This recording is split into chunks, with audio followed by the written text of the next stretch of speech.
with PC? We are. Yep. Recording? Yep. Okay. I'll start my recording as well. Recording in progress. Alrighty. Here we go with the roll call of the Bicycle Pedestrian Advisory Committee. Today is January 13th, 2022. Committee member Foldenauer. Here. Committee member Olson. Here. Committee member Ray Dupree. Here. Committee member Schiller. Here. Committee member Spink. Here. Committee member White. Here. And our chair, Mario Randon, isn't available this evening. So we do have a quorum. And I'll let Moz take it away. Thank you, Carrie. I'll lead you guys through this since we don't have a vice chair, and then we do have a vice chair election in the administrative items. So the next item would be a reviewing of the agenda. That was included as part of the packet. If there are any comments or questions, please let us know. Otherwise, we can let me know, and we can have the review of the agenda. Is there any items that want to be changed around or modified? Okay. And then the next is the acknowledgement of the November 4th meeting notes. That's also included in the packet. If there's any comments or questions, let us know. Otherwise, we'll just acknowledge them. Perfect. Next item is the public forum for non-agenda items. This is where the members of the public are invited to speak on any items that are not on the agenda. We do have one attendee. I believe Carl is here to hear about our presentation on the Kelly intersections, but if there's any other comments you may have, Carl, this is an opportunity if you want to raise your hand.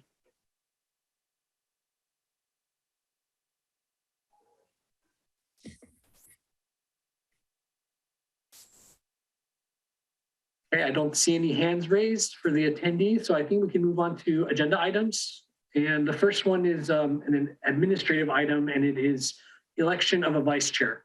So when we met back in November, we did have one of our first meetings, and we were talking about the chair and vice chair positions. We do have the chair. Unfortunately, he's unavailable this meeting as well as the March meeting.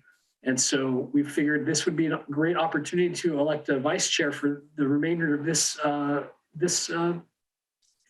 meeting, and then as well as the next one. So I will open it up to anyone that is interested in in nominating themselves or anybody else for vice chair. Well, there weren't a lot of people who spoke up last time, but if no one's interested, I'm happy to do it.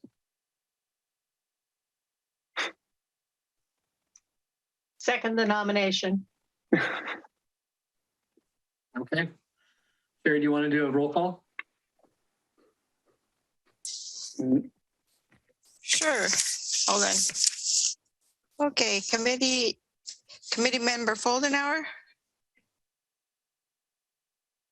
Or do you want to just do a yay, nay? You nodded yes. Where are you? Yay. Okay, No. all right. Yeah. Committee member Olson, I'm sorry I missed that. Yay. Yay. Janet Ray Dupree? Yay. Of course. Committee member Schiller? Yay. Committee member Spink? Yay. And committee member White? I can vote for myself. Yay. Yay. But I will preface that all with I was not prepared for that, so I don't know that I will officially be able to run the meeting as per state requirements this evening. So people will have to bear with me, and Moz, hopefully you can guide us through maybe. Congratulations, Vice Chair. I just want to thank you for taking this, the opportunity to serve in a bigger capacity, and really appreciate it. And we do want to thank you for your time and commitment, as we do all of our members. So congrats, and happy to answer any questions or if there's anything that comes up during the course of the meeting.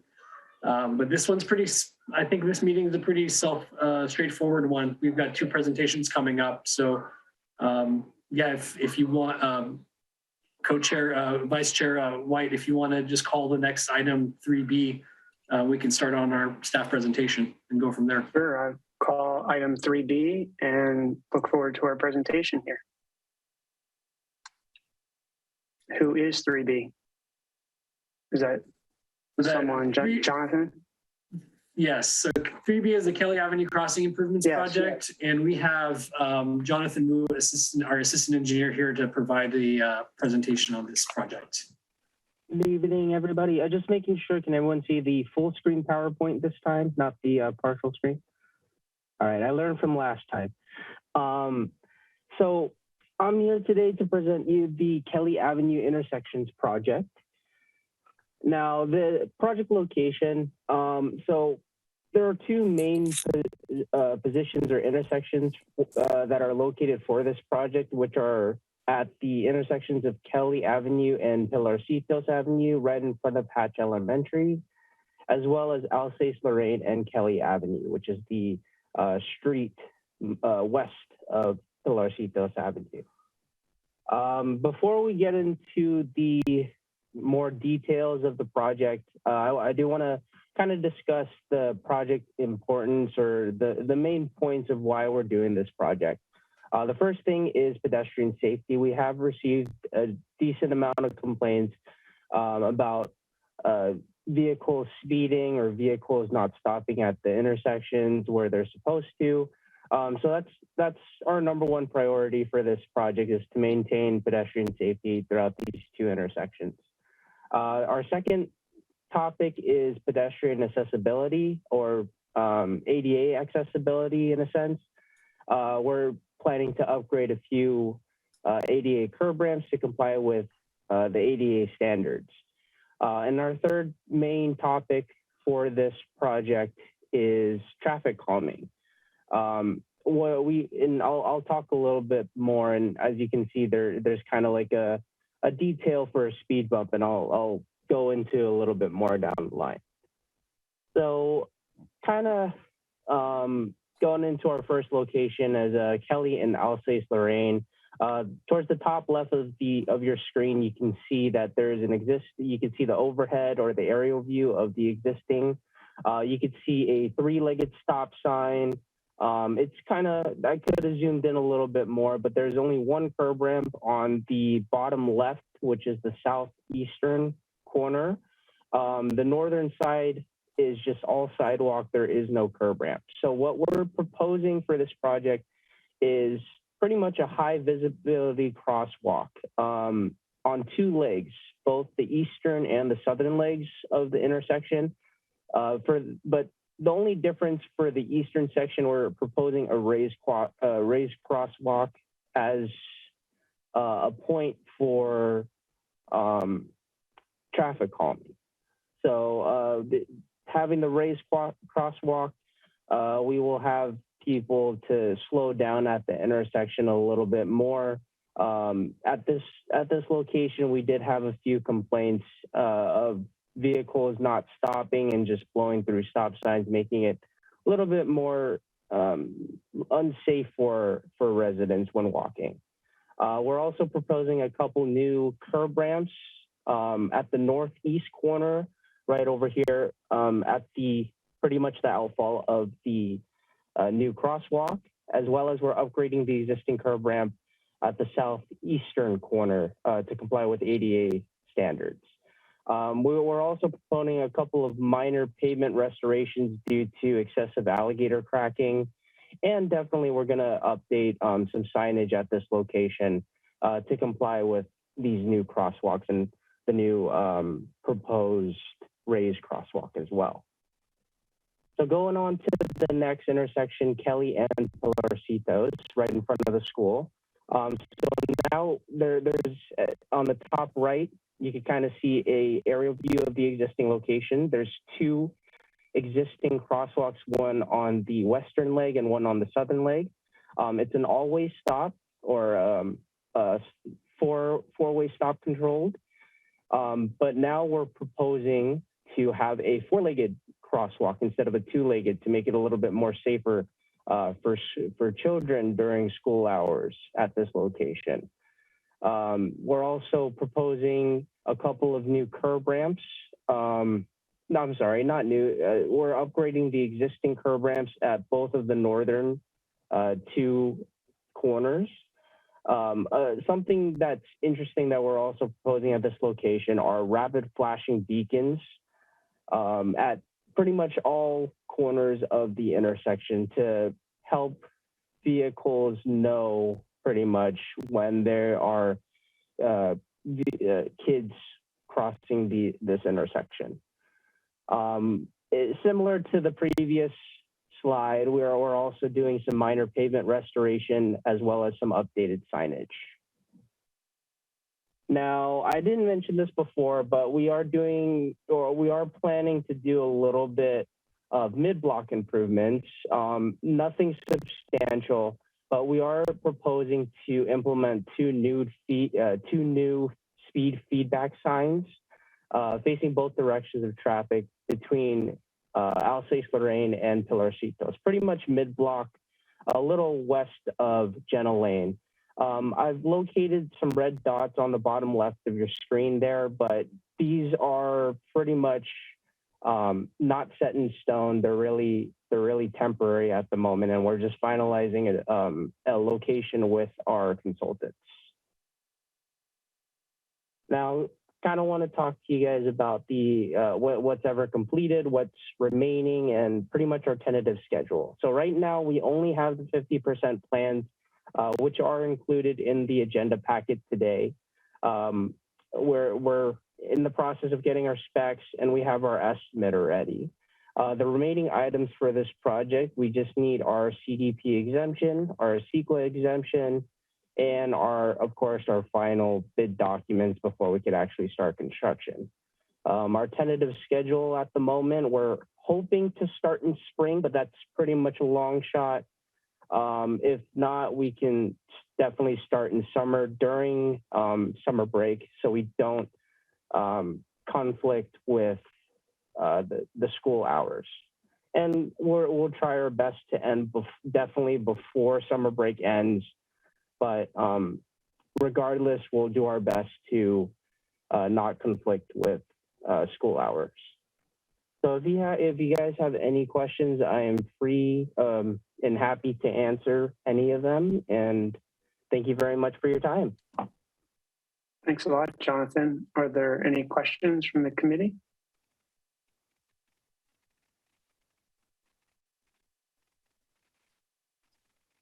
I'll ask a question, Jonathan. Is there anything, there's nothing planned for Potter and Elsa and Kelly?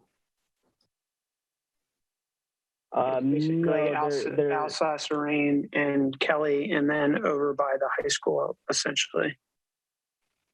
Yeah, so the only two intersections for this project are Alsace, Lorraine, and Pilarcitos. Unfortunately, Potter is not a part of this project. That's okay. And then the two speed signs, are those things that are, the sign has a red lights around it effectively, and it's the only thing, it's going to be one of those. My only feedback there was if it was going to be bright, your dots are in front of people's houses. So I don't know if we've talked to those residents or will, we're sticking a sign in front of their house like that. That's a great point. And we'll definitely continue to keep in contact with our residents throughout this project to notify them of any changes that are going to occur, basically fronting their house or even close to their house. Roger that. Thanks, Jonathan. Aaron, did you have something? No, I was just going to say they look straightforward and fairly welcoming. I drop my kid off at Hatch in the morning, and in that one intersection,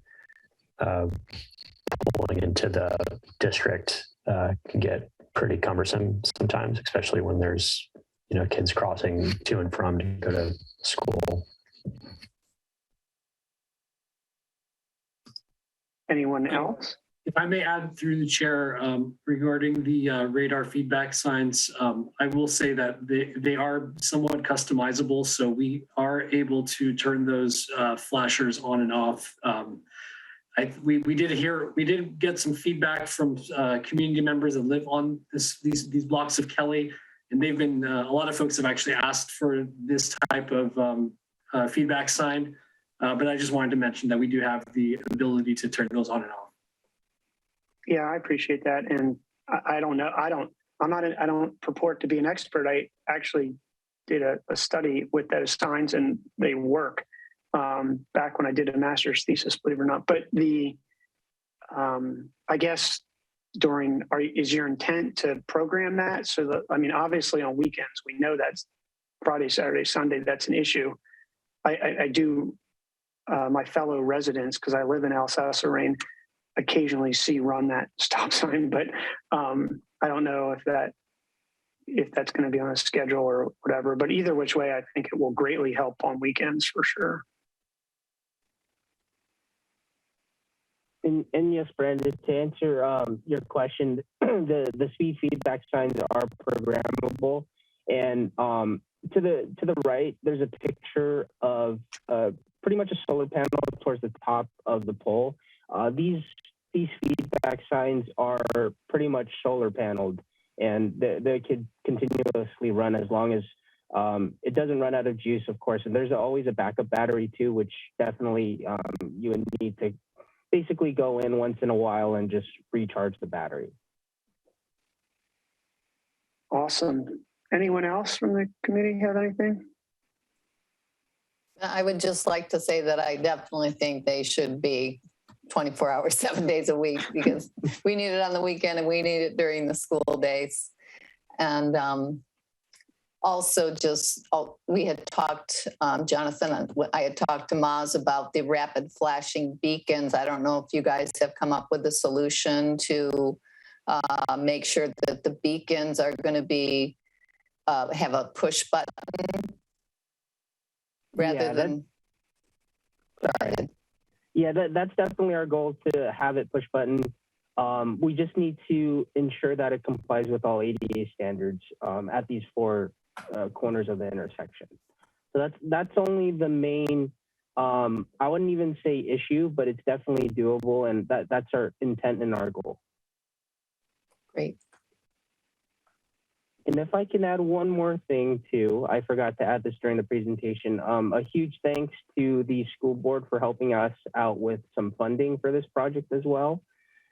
So I just wanted to kind of give that shout out to the school board. Well, I would like to say thank you for funding the majority of the project. We hoped we would get more money, and we're grateful that you're doing both intersections. Thanks so much. Yeah, I'll second that. The Alsace Lorraine Kelly is for sure an issue, and people's speed. So I think that raised walkway will greatly help people not want to tear off the undercarriage of their car. Anyone else? Jonathan, thanks a lot. Really appreciate it. We're excited about this. And next up this evening, we have Caltrain's multi-asset project presentation. Who is that? That'll be me. I'll be doing that one. Let me load it up. The floor is yours.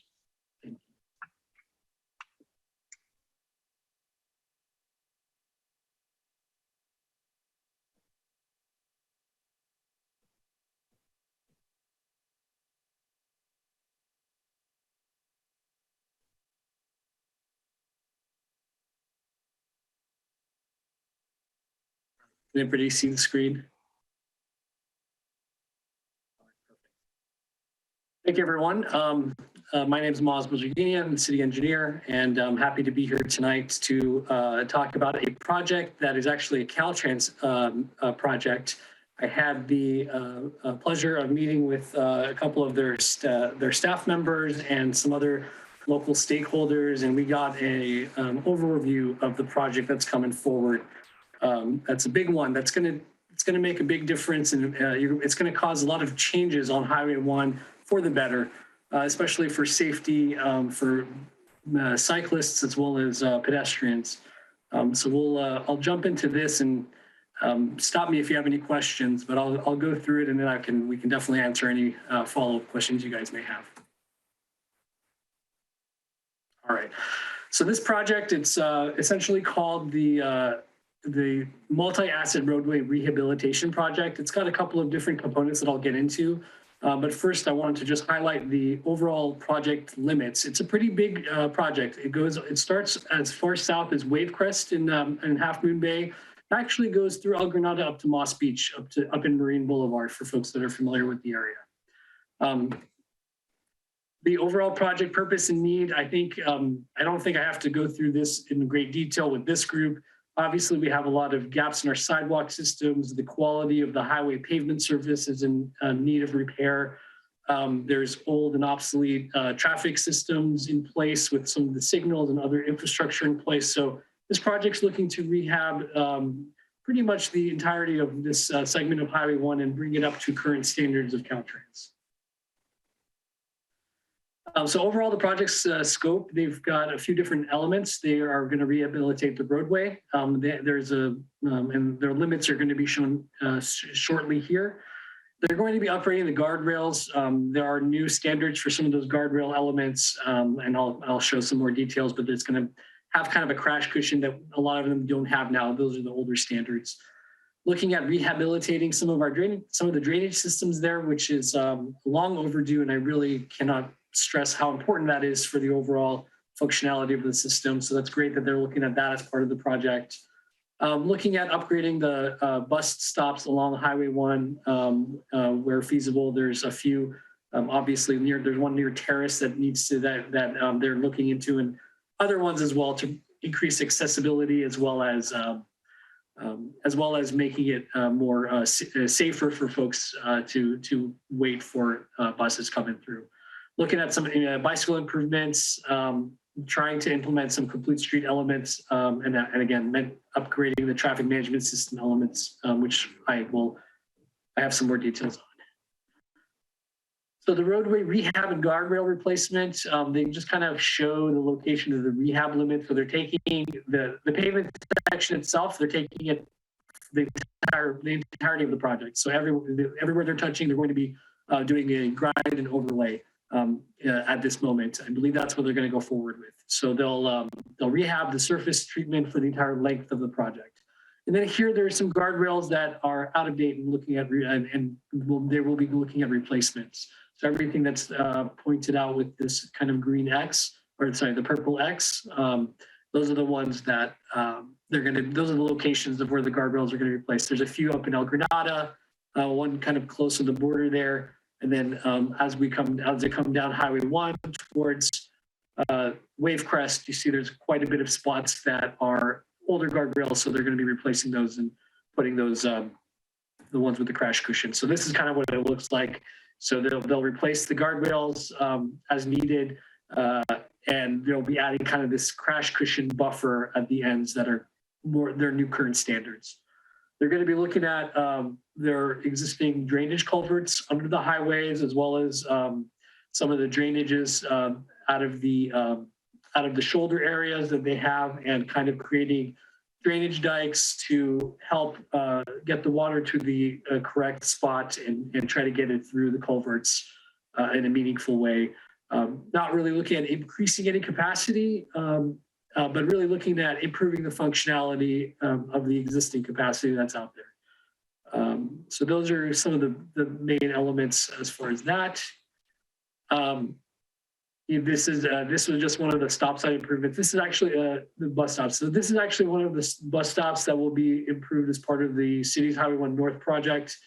I should have prefaced this item with that, was that when we had the stakeholder meeting, one of the big concerns that I had was to ensure that we had connectivity and collaboration on our projects, because we have a couple of projects on the Highway 1 corridor that I wanted to ensure that we were coordinated with Caltrain. Some of the elements they will be completing and we will be matching up to them, and some of them we'll be doing and they will basically be matching up to our improvements. So that was an important piece for that. So this is one of the ones that they identified as a concern and where we're looking at collaborating, because this is actually part of our Highway 1 North project. This location here would be we would be implementing a Class 1 facility along the shoulder and doing some improvements to the bus stop itself. So Caltrans may skip this location and look at just supplementing it. As far as the bike ped and complete street improvements, some of the things that they've mentioned, obviously looking at striped crosswalks, we have some of our crosswalks are kind of the more traditional continental crosswalks, which is just kind of the two solid lines that you walk longitudinally along. They're going to be looking at doing this more ladder striped crosswalk design that we've been implementing in the city, and you've seen in other jurisdictions as well.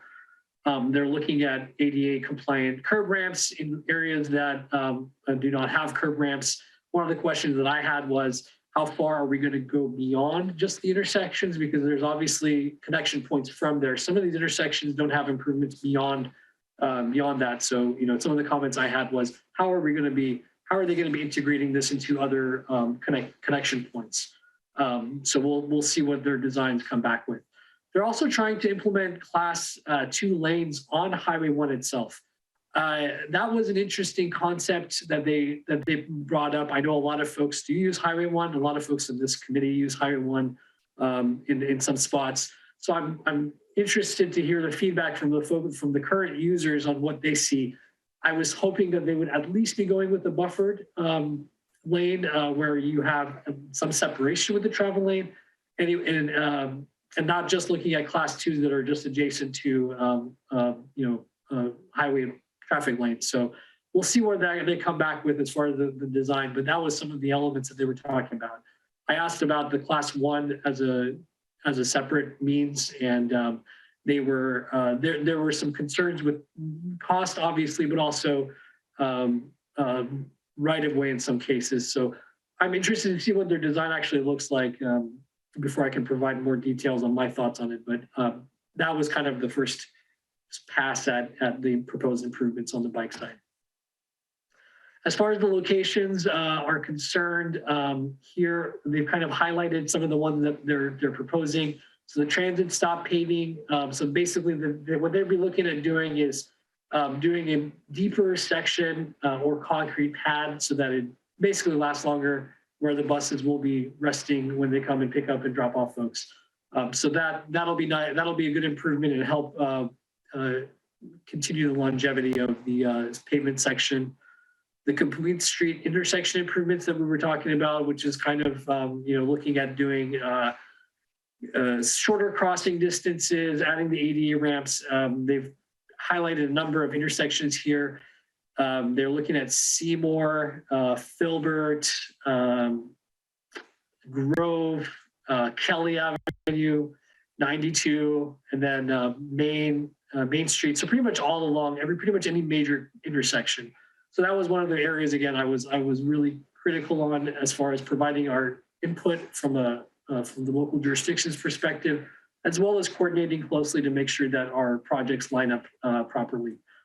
The Class 1, there's no Class 1s proposed, although they have it here. Well, I'm sorry, no, they do show. So this is an interesting one. So this bike lane and sidewalk improvements they're proposing, they're looking at adding a Class 1 and ped improvements from Kelly to 92. And I think that is one area that a lot of folks have been talking and concerned about, that we don't have connectivity because we do have quite a number of folks that do traverse this area going to the high school specifically.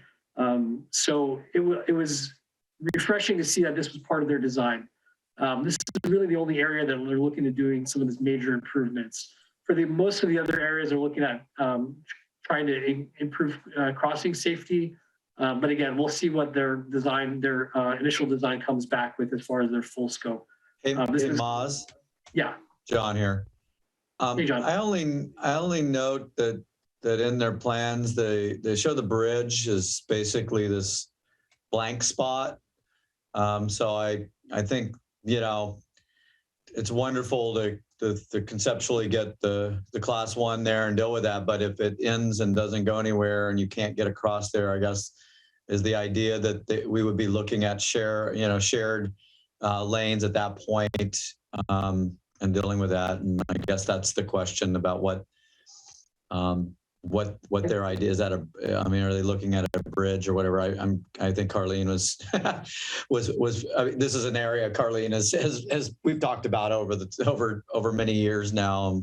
What are they looking at there? I do see what appears to be a west side class 2 bike lane, which would be more than welcome, but nothing on the east side. So just wanted to put that in there. Yeah, they're only adding a sidewalk on the east side from Kelly, kind of up to the bridge, and they're not really touching anything there. So those are some of the comments where the connectivity is going to be going. When I asked them about the bridge structure itself, so generally speaking, these improvements are basically on grade. And when we get to the bridge, the reason why they're not doing it at this phase is because that structure would need to be improved and widened to incorporate a class 1. So that will likely be a temporary, I call it temporary, but that's probably going to be the configuration they're proposing until they have a project to actually widen and repair the structure. So that's my thought on why they haven't implemented the class 1 in the sidewalk along the entirety of it, is because there's just not enough space on the existing bridge. And the bridge improvements, they have a separate pot of money that they usually fund some of those projects. So that's where they're at. But John, thanks for highlighting that. And it's definitely something to keep a close eye on when they come back with their environmental document, as well as their design, their developed design documents. Well, this would be a great improvement. Yeah. Again, part of the bringing the idea of bringing this to you tonight, as we do with all these projects, is to solicit your thoughts and your ideas and recommendations on this, so we can convey those. And it certainly, I think, gives more weight when it's coming from a community committee of this nature and everything like that. So I just I knew it existed there. Maz knew it existed, and I saw your faces with that. So if before we're done with this, if there is a desire for us to just make sure that we convey our desire to have them look at designing and funding that continuation with the bridge, then that would be something that would be good to make clear in the record for us to do so. Yeah, we were going to do so, but I think it makes it easier for Maz and staff to write up that deal, and when it comes from you, frankly, that rather than just coming from a staff perspective. As a bicyclist, that's an incredibly treacherous stretch of roadway, and I know that I try to cut through the neighborhood and then through the Safeway parking lot to avoid that whole intersection, because it's incredibly dangerous. Yep. And I don't think that the kids going to and from the high school go to that trouble to cut through the neighborhood. And so it's something they really need to consider. It's a huge liability.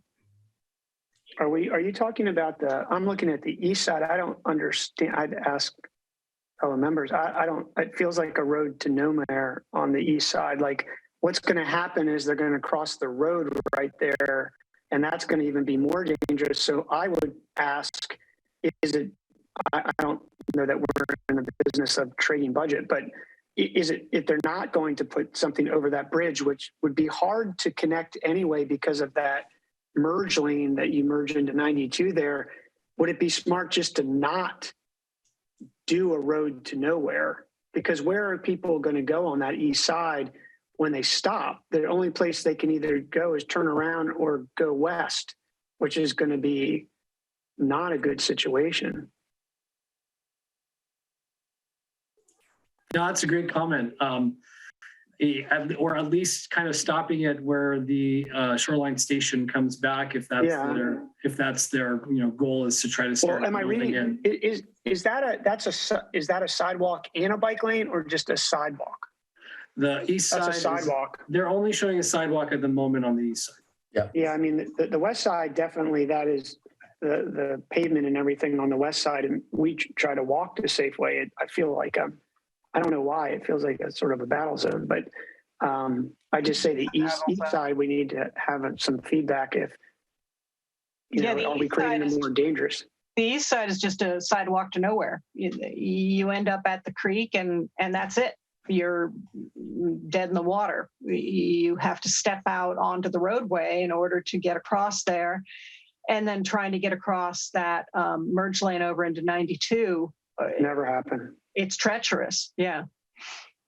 So I don't even, I'm just talking without having thought through all the implications, but why even put a sidewalk there when that strip mall, they can walk along the strip wall. I mean, the only place they'd be going is to the sandwich shop there, the Caboose. I know it's called something else, but I don't know. That's my feedback. I don't know how other people feel about that. I do think there is a benefit to having a sidewalk there. And I think maybe Maz has got it when he's saying stop it at the end of the shopping center where the restaurant is there. Because I have walked that many times and there's nowhere to walk. I mean, if you're walking through the parking lot, you're having to walk behind parked cars. Where are you going when you walk there? Trying to remember. I remember going through there and going, oh my gosh, I can't get through here. What am I going to do? A lot of the folks that I see using that area to walk, generally speaking, is trying to get to the shoreline station, to the Dad's Luncheonette at the end, or Dad's, right. Yeah. So, but I mean, I think ultimately they want to improve both sides. I think I think what they come up against is kind of budget and scope, as as most public entities do. But yeah, I agree. Kind of where they stopped it doesn't really make a lot of sense. And I do want to mention that this is really more on the concept level. At the time that they put this concept level package together, they were still doing their road surveys, their topographic surveys. So I think the next set that comes back, the next iteration of this should be a little bit more fleshed out. But I'm actually taking notes, and I will continue to voice my comments on this. And I think when we get to the end, I have a little timeline from Caltrain as well, and we can talk about how we can coordinate our comments. I agree with what John said. I think it does have a lot of weight when it comes from a committee group. They do listen to me to a certain extent, but when it's a large group of community members, especially a BPAC group, they do listen very closely and intently to your words. So I think coming from you, it will carry a lot of weight. So we'll talk about that a little bit as far as the schedule, but I'm taking notes as well to make sure that I captured all of your concerns. Anything else on this? Yeah, I had a couple questions or comments. I'm curious about a southbound going from the Nomi Patridge Trail onto North Main Street. Both Main Street is major, thoroughfare, but also for high schoolers or even middle schoolers biking to school, about creating a kind of narrative of how are they supposed to cross going southbound on one to the high school or Main Street. What is the best way for a cyclist to get through that a left turn there, whether that's crossing kind of to the bank side and then taking another bike lane across the highway, so it's kind of like a two-light situation, or something else. I think there's an opportunity there. And then the second was also north of Rocket Farms. There's like a bike trail. Is that class 1, I think? And then it kind of pretty abruptly ends and reappears on the other side of the highway on the west side, but not really a way to get across. And there's actually a little hump in the road and there's no shoulder. So question about widening that shoulder or creating something for cyclists to get across there. I don't know if that's clear. I don't know if people will follow what I'm saying. So those are my 2 comments. Thanks, Eric. Through the chair, if I may add a little bit on that. I did have an update later in staff announcements, but I think this is a good time to talk about it. So we do have that segment. So we've kind of looked at the northern east side parallel trail in 4 different segments. Where we have the first one is kind of as part of the Highway 1 North project that goes from North Main Street to Spindrift. The second phase is kind of taking it from Spindrift and connecting to the one north of Russell Francais. And then we have that third segment that's existing that Eric is talking about. And then on the north end, it goes nowhere. So that last piece, the last leg is actually this 4th segment. And that's a project that we're working on as we speak to design a Class 1 extension there. So we're actually finalizing our design and environmental documents. And I probably have what I was looking to do is actually agendize it for the next meeting to give the folks an update and get your comments on it. But that one is moving forward. And then actually from there, the county has a project that they're a little bit further ahead of us where it takes that Class 1 from that location and goes all the way to El Granada Elementary in El Granada. So those are some of the improvements that we are, again, highlighting and coordinating with Caltrain to make sure they're aware of what we're proposing to do in conjunction with their project. But we will, we'll continue to voice our concerns about filling in a lot of these gaps that we do still have and looking at those crossing improvements. Great, thank you. I have a quick question about the complete street intersection improvements. I don't see Poplar specified. I was just curious, just given all the other improvements that are being considered on Poplar, why that's not included. They weren't looking at doing it because they thought that the existing intersection was okay, but that was part of my initial comments to them, we made that very clear to them that Poplar really needs to be looked at. So they're looking at adding that intersection to the project scope, we were looking at it in conjunction with our Poplar Complete Street project. And given our funding gap there, what we're doing is working with Caltrain to ensure that they have it as part of their project, and we can connect our project to those improvements. So that will be added to the list of intersection improvements. Great. So the Kelly Avenue Complete Street improvement what would that include? That's a good question. I asked them that question too. I think they're going to be looking at doing improvements to the intersection specifically. So you're looking at new signal equipment. They'll probably look at incorporating detection for bicyclists in the lanes, in the travel lanes. Some of those elements that are currently missing from our intersection. Just from a vehicular intersection perspective, there's a lot of missing lights that in different locations that have been upgraded through standard updates.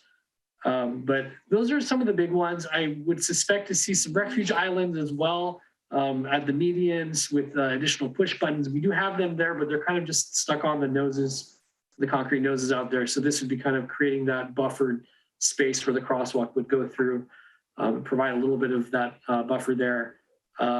Those are some of the ones that come to mind. But yeah, again, once we get there, I'm really interested to see what their design ultimately looks like, at least their concept level, their 35%, because right now it's really hard to tell exactly what they're going to be doing at each intersection. And I mean, obviously every intersection may look a little different based on what improvements are adjacent to it. So yeah, I'm curious to see what they really come back with as far as the design, and love to go through that again with you guys. I think I only have a few more slides. If there's no other questions on some of these, I think I'll just go through, and then if there's anything that comes up, I can always swing back to some of these older slides. So I talked a little bit about the traffic management system elements they're talking about. So they're looking at doing fixed CCTV cameras at intersections. This would be for their traffic management center. It basically gives them the ability to understand the volume of traffic going through the intersections. These would not be, they don't retain any of the information. It's pretty much as it comes through, they get the numbers and the data is discarded, or the video itself. So that's part of what they're proposing to do, as well as using some of them for detection in some areas. They're going to be doing these kind of the traffic monitoring with in pavement loops as well to capture the data in some areas to kind of understand the traffic patterns going through. And then they're also proposing more of the variable message signs. These are some of the smaller ones that you may have seen in other areas. So like the big one at the Tom Lantos Tunnel, for example, that's a changeable message sign. That's a bigger one than what they're proposing here. But similar to their other project, the traffic operations safety project that they came through last year, this time, they're proposing to add more locations of variable message signs, specifically for warning motorists of upcoming concerns with traffic and delays during certain incidents. They're not looking at implementing a lot of feedback on travel times. I think the community at the last meeting for the last project kind of came against the additional signage as far as just providing the information. They were really wanting to focus it more on emergency response and traffic incidents. So that's some of the stuff they're proposing as far as the traffic management elements. These are the locations they're proposing as far as those. One at South Main Street and the northbound location. North Main Street on the southbound location, kind of telling folks if there's any incidents on 92, kind of makes sense of that location. I question the location of the Diggs Canyon Road westbound. We did want something on 92, but I think that location might be a little too late for folks coming through and getting stuck. We were hoping it'd be more towards the summit so that folks would be able to either go through Summit Road or go through Skyline in some of those areas. So those were some of the initial comments we provided to them. And then they do have a couple of them kind of further up. There's one here in El Granada as well. But those are the proposed locations. And this would be in addition to some of the VMS signs that they're proposing with their earlier project. That's a little bit further along in the process. I think they were still looking at the one that was kind of south of Miramontes Point Road. So that project would be the first one that would see the VMS signs. This would be kind of a follow-up if that is something that gets approved to the environmental phase. Maz, I have a question. And I know this is, we're commenting on all the Half Moon Bay stuff, but since this project goes all the way to Moss Beach, I can't help myself but say that one of those signs or one of those crosswalks in El Granada by the jetty, surfing all those surfers, like, does El Granada have a group like ours to comment? I mean, that county, to voice that opinion, basically, is what I'm trying to say. Yeah, no, I totally hear you. I think we can definitely incorporate that comment. I think we can incorporate some of those comments. It is outside of our limits, but if as individual citizens, that's something you can definitely continue to voice your concerns. I will say that the Surfers Beach is somewhat in our jurisdiction because the beach side is within our city limits. So I would propose we comment only because first of all, going by on a bike is one thing. Second of all, it is just a matter of time before one of these surfers, kids. I mean, a lot of people walk their dogs there and don't want to walk down to that light coming through there. Somebody's gonna get killed there. Yeah, they actually went through. We did have a long discussion about Surfers Beach, and a lot of the folks. So there's a couple of other groups that are involved. I'm sorry, they don't have. It's not quite like our city and the BPAC, but there is the Mid-Coast Community Council that was invited to the stakeholder meeting, and they definitely made a note of that safety concern. There was some, so Caltrain's talked a little bit about it. Apparently, the parking was something that they were concerned about, but they're working through it. And we did talk about adding another crossing at that location because of the same concerns, because folks are not using it to go further south. They're not doing it. People that are parking on the side of the road on the east side, they get out of their car and they run across the street. So across and the cars stop and start. If you're riding a bike there, it's 50-50 whether you make it through that battle zone. Yeah. So, but anyway, I appreciate that. Yeah, absolutely. Yeah, that area definitely needs more attention. And I threw out an overcrossing, but I don't think that's going to get a lot of traction. We'll see. I like the idea, but that seems like a reach. It is. I mean, $5 million for one location. And well, hey, I think you put a state called anchoring, right? If they don't want to do that, then they can just put a regular one with lights and a button and something legit. That probably only costs $100,000. There you go. To finish up, so some of the traffic monitoring system locations, they're looking at kind of at the tail ends of the corridor. Again, this would be an add-on to what their current traffic monitoring project is looking to implement, which is basically in the area between these two.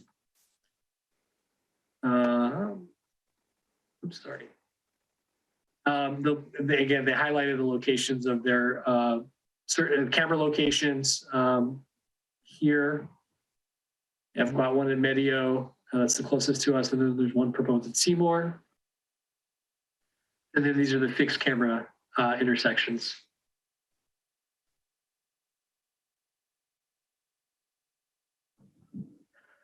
Part of the project schedule. So this was, they did early stakeholder outreach. I think that was due in part to the concerns the community brought up at the last meeting, at the last project with the traffic operation safety improvements.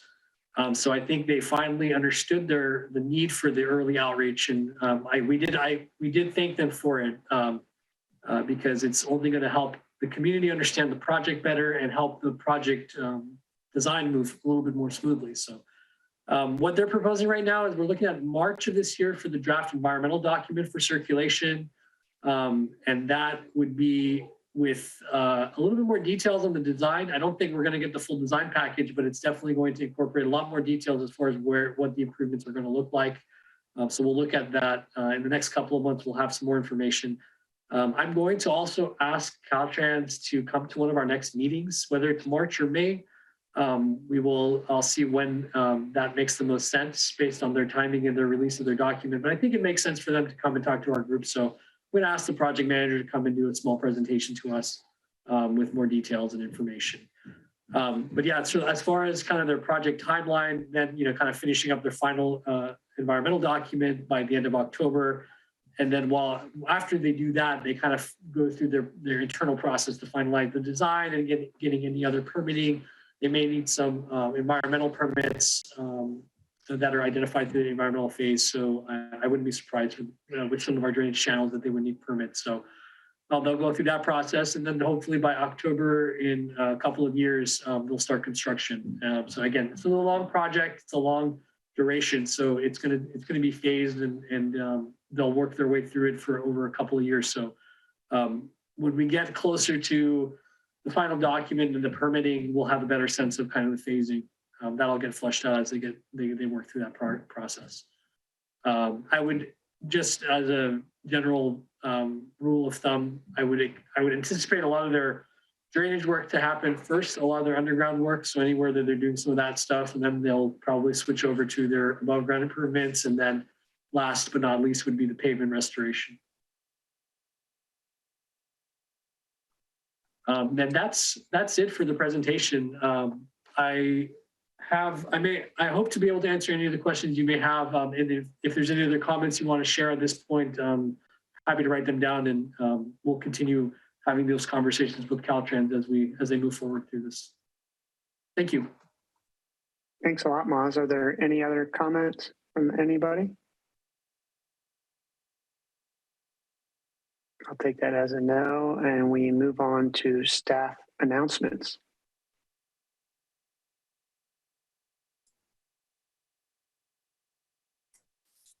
Is that you, Maz? I lost Maz. Sorry, I was still on mute. Yes, that's me. Sorry about that. Yeah, I have a few announcements I want to make.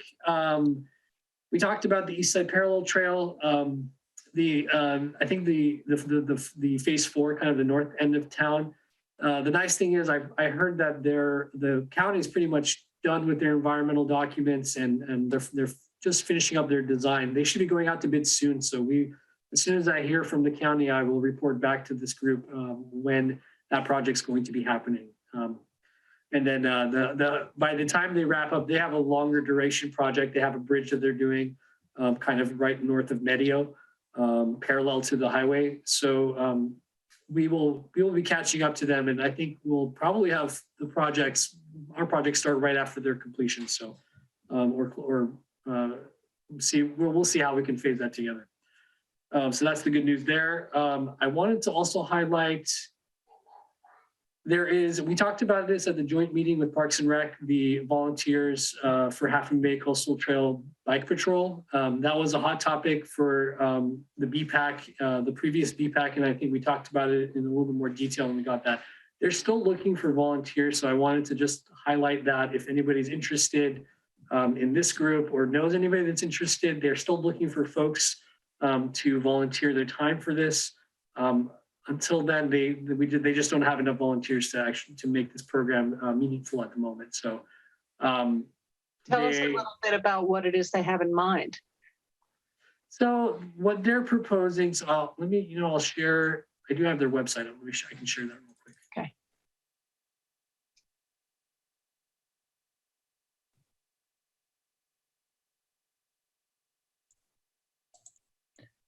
You want me to do a quickie? Maz? If you've got it ready to go, I was just going to mention. So yeah, the coastal trail. I'll let you go through this, but if I could, the simple answer is that this group basically is modeling after the ski patrol. They're utilizing the U.S. Ski Patrol basically as kind of the model organization. They're running off of that.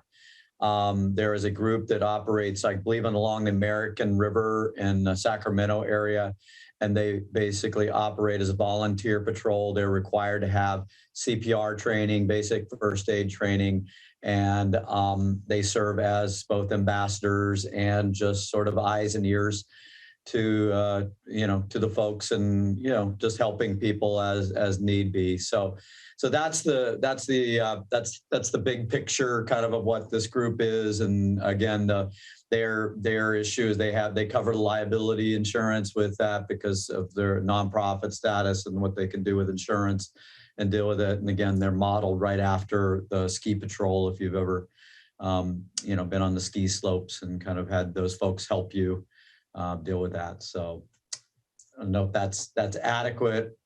But that's what they're about. Great. Can you send that URL as an email at some point? Or put it in? I will follow up with an email to this group. We'll also incorporate it on our, it'll be on our meeting notes, but we'll definitely send something out on this.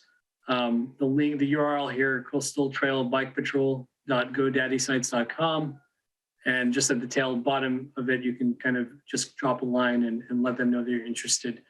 They started training classes in October, and I believe that they will continue training as the volunteers come on board. So I will follow up again with this in a separate email to this community. And in defense of Maz, I happened to be at the Parks and Rec Commission when they presented, so I just had a little bit more insight into it from sitting through the presentation and introductions at the Parks and Rec Commission that I didn't make Maz sit through. So that's the only reason I have a clue, a little more of a clue on it, a bigger perspective. No problem. Great, thank you very much.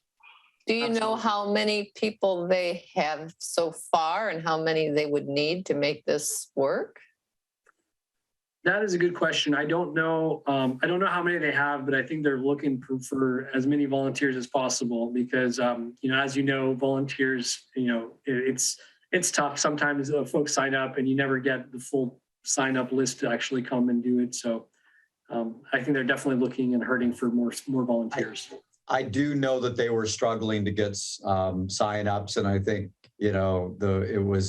they started sort of right as we headed into the holidays, Thanksgiving, and then Christmas, New Year's, all that stuff. So I'm hopeful that it will pick up, after the first of the year, the New Year's, and all that stuff. But I know that they were struggling, and they kind of put it.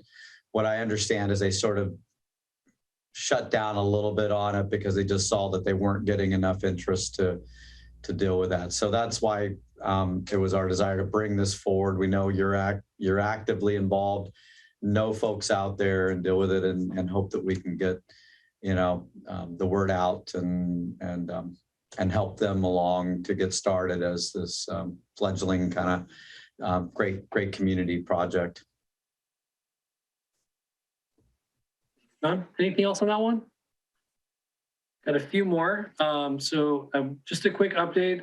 We did have back in January, December. Back in December, we had our Planning Commission meeting for the Poplar Street Safety Project. We received some comments and feedback, which was a little concerning given the timing with our grant funding. But we are looking at, it did get continued at the Planning Commission. We're looking at finalizing the updates to the plans based on the comments received. And we're looking at a February meeting with Planning Commission, possibly City Council. And we'll go forward with that. The good news is we did reach out to our grantor and just ask them the possibility of reserving the funds a little longer for us. And it sounds like they are on board to support us here, given we're so close. So that was the good news there. So be on the lookout for more information on that as we get closer to February.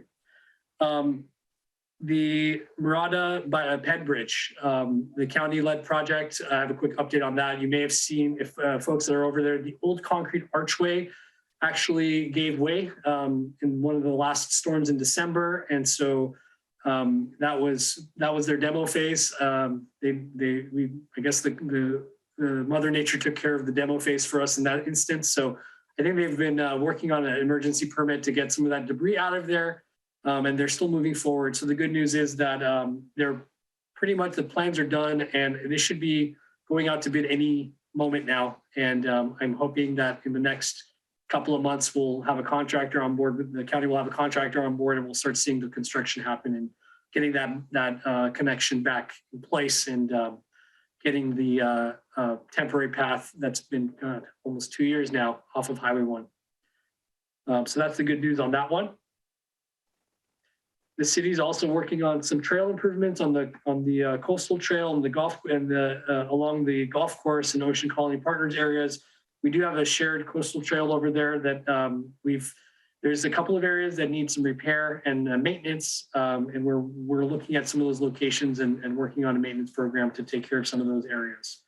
So that will be something that we'll be bringing back to this committee with more information as we move forward.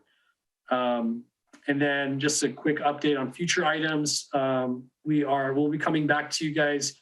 We had a discussion a couple of years ago, but I think it's time to finalize our e-bike ordinance. We've talked about that internally, and we're going to be coming back to you guys in hopefully March with a ordinance to review and go from there as far as that process. And last but not least, we're also looking at a coastal trail repaving project. There's a segment of the coastal trail from Poplar going north towards Kelly that is in really bad condition, and we're looking at doing a improvement project to repair the surface in its existing location.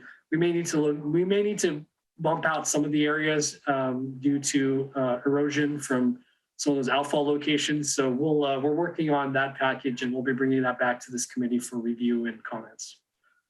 And that's it for my staff announcements. John, do you have anything you'd like to add? No. Well, I guess I would say at this point, we're looking at your next meeting, which would be March, for also a conversation in general about capital projects for streets paths, trails, ped bike related issues. So that's part of what Moz was alluding to.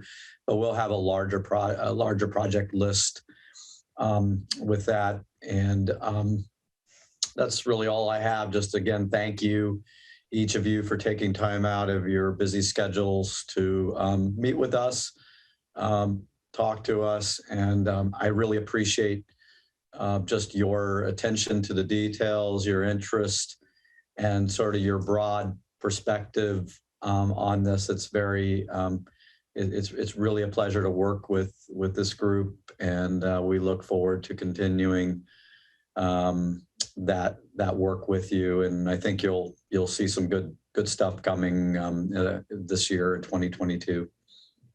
And hopefully we can all see each other in person one of these days. So I will say that we were looking to go to more of the in-person meetings, anticipating probably by February. Obviously, with Omicron and everything, all things are a bit up in the air. So for the foreseeable future, but you know, we're still looking to remain remote. We'll see what happens by the March meeting and whether we can actually do an in-person kind of hybrid type meeting, but we'll see. I'm not entirely optimistic, but I'll be hopeful that we can do that and get to know each other a little bit more in that manner. So that's all I have. Thanks. Does anybody else have any other ending comments from the committee? Well, with that, John, thanks for your support. Moz, thanks for the presentation and structure of helping the new vice chairman figure out what he's doing. Jonathan, thanks for your presentation. And Sherry, thanks for all your hard work putting the meeting together, because I know that you and I exchange emails sometimes late at night when we're still in the office. So thank you for doing that. And with that, can I have a motion to adjourn?